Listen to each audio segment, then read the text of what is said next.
Oh my gosh, who needs to join a gym? Just come to church at Unity. I'm exhausted. Wow. Okay. I haven't moved that much in a long time. I'm going to go home and drive the car in the garage, shut the door, and just dance. Leave my radio on and just dance around the garage. Okay, the kitchen works too, but then the dogs get in the way. So our speaker this morning is M.E. Bartholomew. That stands for Mary Ellen. I just heard that. So it's M.E. And she's going to talk with us about radiating acceptance, which I think is going to be fabulous, because I have to tell you, there's been a situation in my life for about a year, which I'm really trying to accept. And I know you all are going to really, relate with this. I've been trying to choose a paint color for my kitchen cabinets. Impossible. It's impossible. I have had no doors on some of my cabinets for a year trying to choose a color. So this is really going to be good for me. Thank you. I'm so glad you're here because I really need this. So today, Emmy is going to take us on a journey through her own experience, the shock of awareness, and the resultant personal need to change and grow. Yeah, I think we can all do that. Emmy is well known in Port Angeles and Sequim for her participation in Interfaith of Clallam County. Is that an interfaith organization, right? Great. And that was, of course, prior to COVID. Things have changed. But during COVID and since then, she has been hosting the Sequim Center for Spiritual Living and doing some Zoom gatherings and now some hybrid services. Some of her special joys are sharing her experiences with energy medicine in her talks and honing her speaking skills through the participation in Toastmasters. Oh, you're a brave girl. Emmy has been sharing herself and her experiences with us since 2018. Would you please help me welcome Emmy Bartholomew?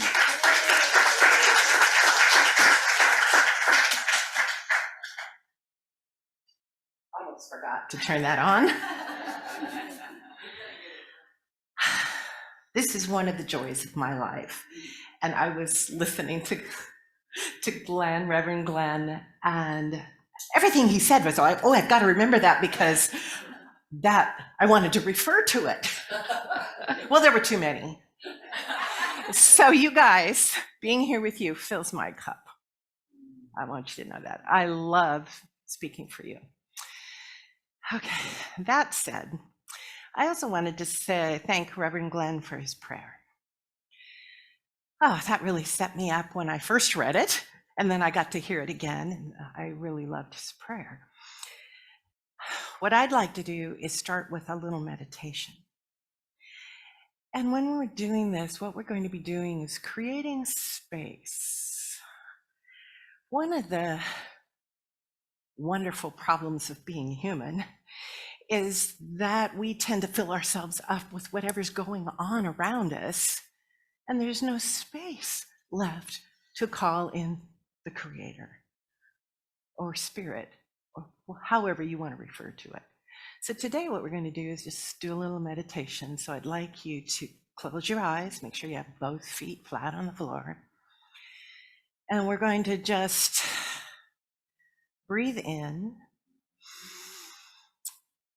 And then we breathe out and think to ourselves, relax. And just feel your butt sink down into the chair. And breathe in. And when you breathe out all that tension, all those things that you need to accomplish yesterday, today, tomorrow, and let them go. Take another deep breath in. And hold that for a moment. And feel the space that you're creating by letting all of that go. So breathe out and let it all go.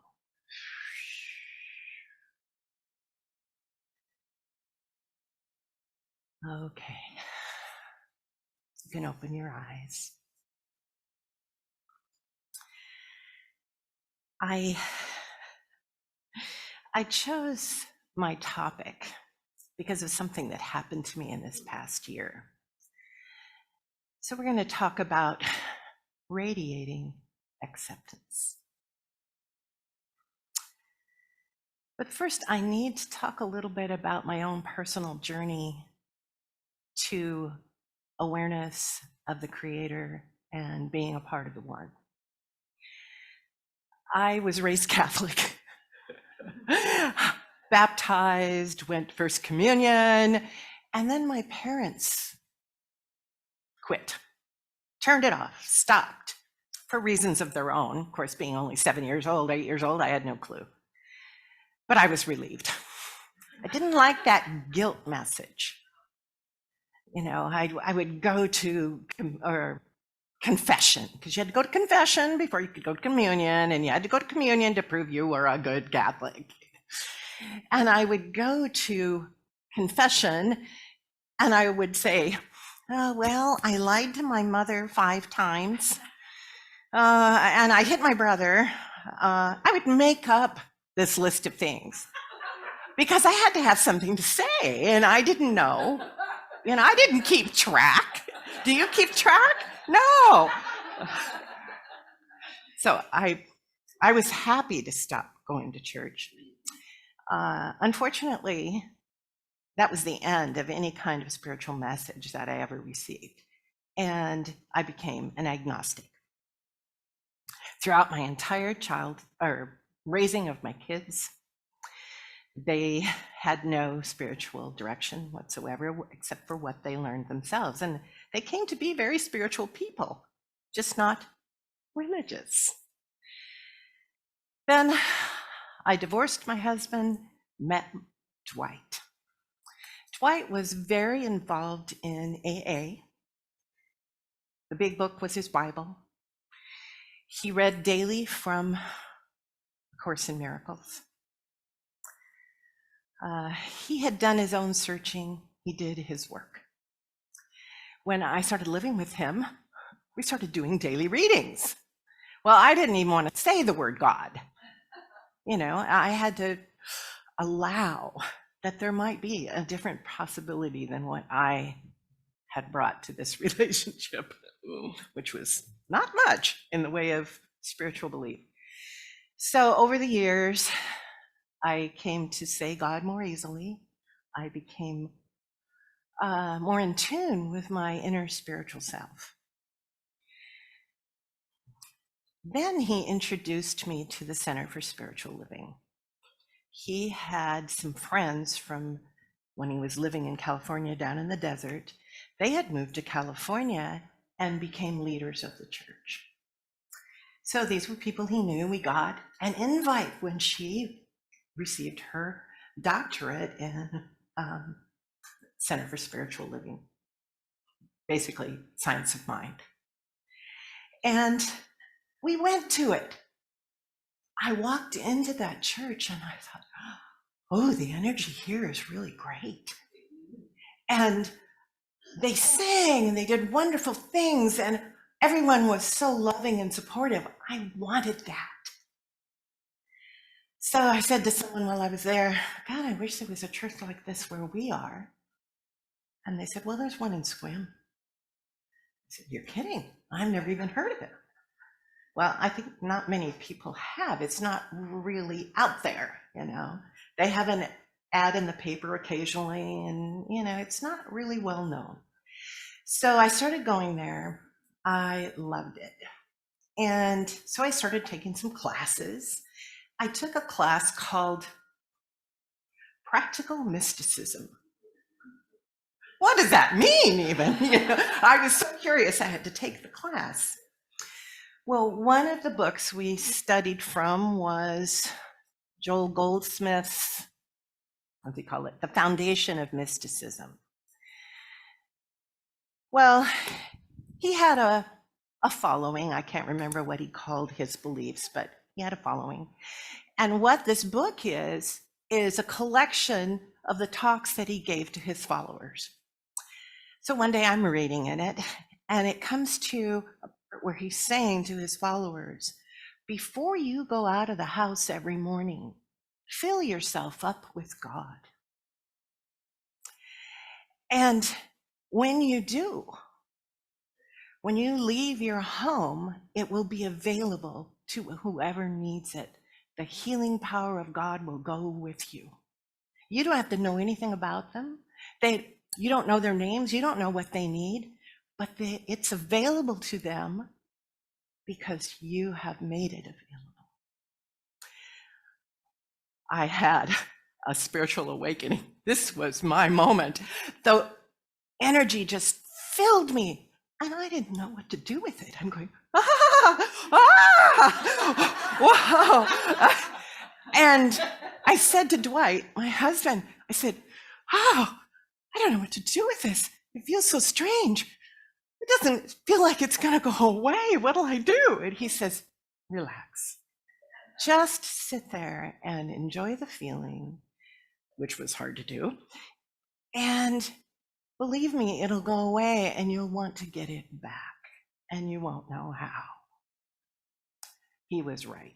But it took an hour for that to dissipate. At the time, I was doing energy medicine. And they kept telling me that I felt nothing when I worked on people. I just did what they told me to do. Okay, you circle left for 30 minutes. No, but something like that. And I didn't feel anything, and I wanted to feel it, but they kept saying, just do it, and eventually you will. Well, they were right. So when I started working on people after that point, I would feel that energy. And it would help me in my work. It was by far the most wonderful thing to ever happen to me. Okay, now that you know all that, I want to talk about the subject of this talk. Dwight had a relative, I'm going to call him R for relative, I still want to honor him, who was obnoxious, rude. He would take over every conversation. It was embarrassing. I didn't want to be around him. Dwight didn't want to be around him. Nobody wanted to be around him. Do you have anybody like that in your life? You said it. Well, we didn't invite him to our home, but there were family gatherings and he would come. He came to our wedding.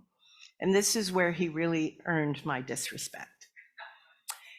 I had been given these wonderful little coasters that somebody had cross-stitched for me as a gift. We were living in North Dakota at the time, and so there were little birds of North Dakota, flowers of North Dakota. And if you've ever done any cross-stitching, there's usually a little plastic mesh that you stitch around, and that's the guide for your whatever you're doing. They kind of look a little tacky. But I loved them because she gave them to me. R came in, saw them sitting there, picked them up and goes, frisbees! And he starts throwing them all over the house. My guests were there. This was my wedding day. And he's throwing my gift around like it's trash. And I got a migraine. I was very angry and embarrassed, and I felt like very foolish in front of my friends. So after that, I didn't want much to do with R. He came to family gatherings, and I just stayed as far from him as I could. Not exactly accepting. Well, then last year, my husband Dwight died in February, and we had the memorial in April.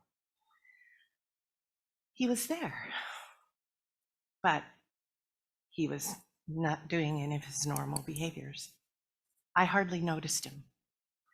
One of my fears had been that when we opened the memorial service up for people to talk, that he would get up there and go on and on and on and on.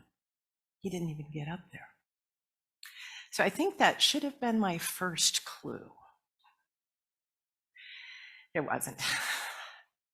A month later, Dwight's daughter, Sloan, and I flew with his ashes to Connecticut so he could be buried in the family cemetery. When we got there, the next morning, we walked to the cemetery. This is a small town. This is Old Lyme, Connecticut. And his family was from an area called Griswold Point. Dwight was a Griswold. His family had been there for centuries. This is old blue blood, East Coast stuff. I didn't fit in at all. But we walked to the cemetery and the caretaker was there and he took us to the section, which we actually knew really well. He took us to the Griswold section. It was a family-owned cemetery. It was what they called a rogue cemetery because it did not fall under the jurisdiction of any of the governing bodies, like the county, the city, whatever. And we went to the Griswold section and he showed us the few spots available where we could have Dwight buried. And he told us the restrictions, you know, how far apart you had to have, how much space you had to leave for the headstone. I don't know if you've ever ordered a headstone. It takes forever to come. So how much space did we need to leave and how much between that and the hole? And so while we were doing that, in walked R. And he had with him his wheelbarrow. He had a leaf blower, a rake, a shovel, and a pick. And he said to us, I'm going to clean this area up. Solon and I looked at each other like, oh, and we said, okay. Meanwhile, we were, discussing where to place Dwight. And he came over to us and he said, do you have anybody to dig the hole? And I said, no, I didn't know I was going to need someone to dig a hole. Okay. And so he said, I'll dig the hole. Where do you want it? And we showed him where it needed to be and how big it needed to be. And then Dwight's cousin shows up and he is the mayor of the town. Loves those small towns. And he said, we need to get some paperwork signed. And I said, okay, I've got the documentation at our room. And so we walk back over and do that with him. And when we come back, the hole is dug. He's put the dirt, extra dirt, in a bucket in the back so he can fill it in the next day. It looks beautiful. And Sloan and I are looking at each other and going, who is this guy? We don't recognize him. He takes us back to his house because he wants to show us something. He had made a temporary grave marker for Dwight's grave. And I said to him, how did you do this? And he says, well, he had made a grave rubbing of another Dwight Bartholomew's grave, who was Dwight's namesake, his uncle. And I don't know if you've ever seen or heard of a grave rubbing. It's when you take a piece of paper and you put it over whatever image you want to save, and you use crayon or chalk or charcoal. And it makes a resist, so the only thing that appears is where that is. So it said in big, lovely letters, Dwight Bartholomew. And then he mounted it on poster board with supports that slanted a little bit so that the water would roll off. And then he had taped it all over with clear strapping tape to protect it from the torrential rains that were supposed to fall the next day, which they did. And Sloan and I are just looking at each other like, who is this guy? The next day, we come to the cemetery. He has procured a tent because it was pouring down rain. And he had that tent set up there so that everyone would be protected from the rain during the service. and that grave marker was there. Afterwards, he invited everyone there back to his house for food and coffee and drinks. So we all went, and on the way over there, I said to Sloan, "What's going on?" And she said, "Well, I've always been afraid of him." So, because they grew up together as cousins. And she said, I asked him what was going on with him. And he said, well, and she confessed to him that she had been afraid of him. And he didn't apologize, but what he said was, I've been in therapy for 9 years. Well, we walk into his house, and it was like a museum for the Griswold family. Artwork that they had done all over the walls, picture albums that he had rescued from the barn of people getting married in the 20s, beautiful wedding gowns, all these pictures of the Griswold family. Wow. I was just blown away. As we were flying back home, I thought to myself, I have got to do something to show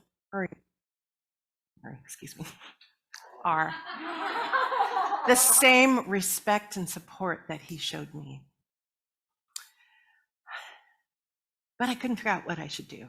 So I said to Spirit, I need some way to be able to support R the way he supported me. When we got home, I wasn't very proud of myself. I thought, not only did you not allow for him to make any changes in his life, but you didn't accept him in the first place. And what is love but acceptance? So I hadn't shown him any love. I was just, I couldn't believe that I had done that. Then, of course, I got my opportunity. It wasn't the kind of opportunity that I was thinking. His son died. And when I read about it, I thought, oh my God.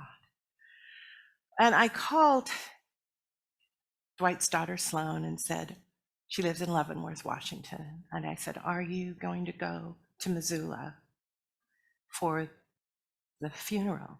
And she said, I really want to go, but I haven't worked out the details yet. And I said, well, I'm going. I'll stop and pick you up on the way. 2 days later, she calls me back and says, can we take my mom and her partner too? Well, of course, you know who her mom is. Her mom is Dwight's first wife. I was his fourth wife. So I thought, oh, fun. And I said, sure. So I drove to Leavenworth and picked them up, and we drove to Missoula, where we also picked up Dwight's son, Dana, at the airport. And then we joined in all the activities and everything surrounding his son's death. And I had never known his son. I think I met him once, but I'd heard wonderful things about him. The sad part was that they didn't even know why he died. He died and they did not find his body for 2 weeks. So there was no telling. But he'd been depressed and having problems with alcohol. So that's what they think probably happened, is he overdosed. Well,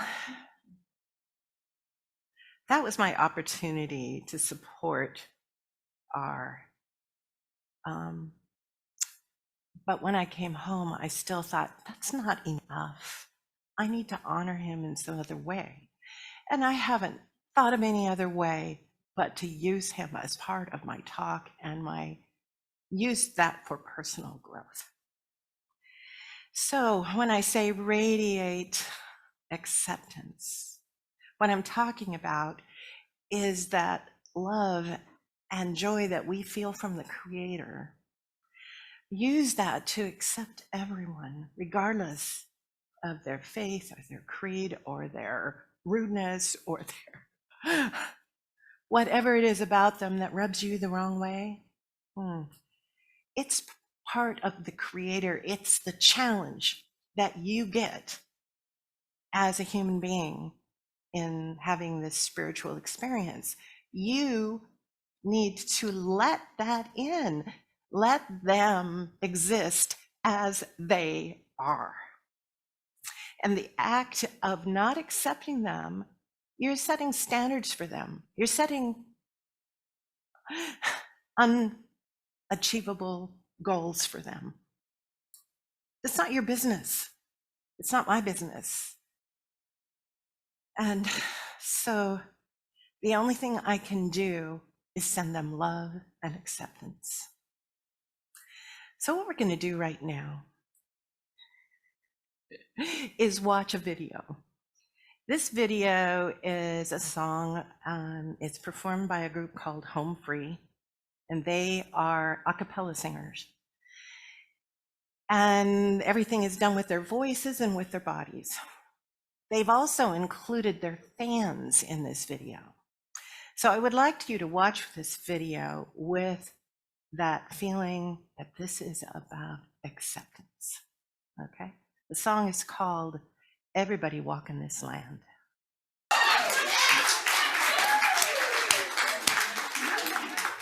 So I really did this talk so I could play that video. Pretty cool, huh? Okay, what I'd like to do now is lead you in a little energy medicine exercise. And what we're going to do is fill ourselves with the Spirit, and then we're going to radiate that out to the world. So I'd like you to all rise, if you can. If you can't, you can do it sitting down too. Okay, so let's rub our hands together and shake it off. Okay, and then bring your hands to the center in prayer position. Okay, what we're going to do is we're going to raise one arm with the hand flat, kind of Egyptian-like, you know? So we'll start by taking a nice deep breath in. And then push that hand up to the universe and feel the energy coming down.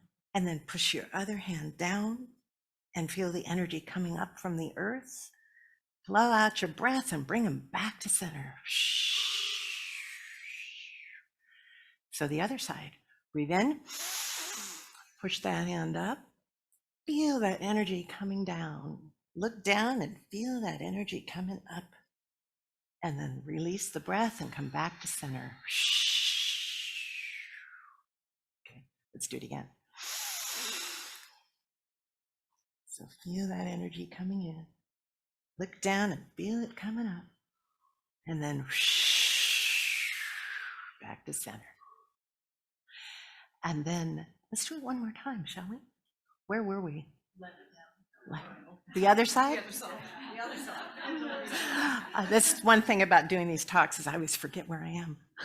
Okay, so let's push up and pull the energy from the earth and then come back to center. One more time through. Breathe in and look down and breathe in. And then back to center. Breathe in. And pull up the energy from the earth.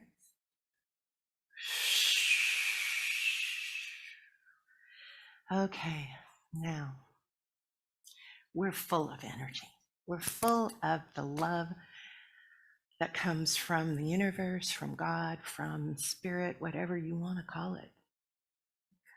So let's just open our hands wide and allow that energy to flow out to the world in the form of love and acceptance and peace and joy, whatever you're feeling, and let it be.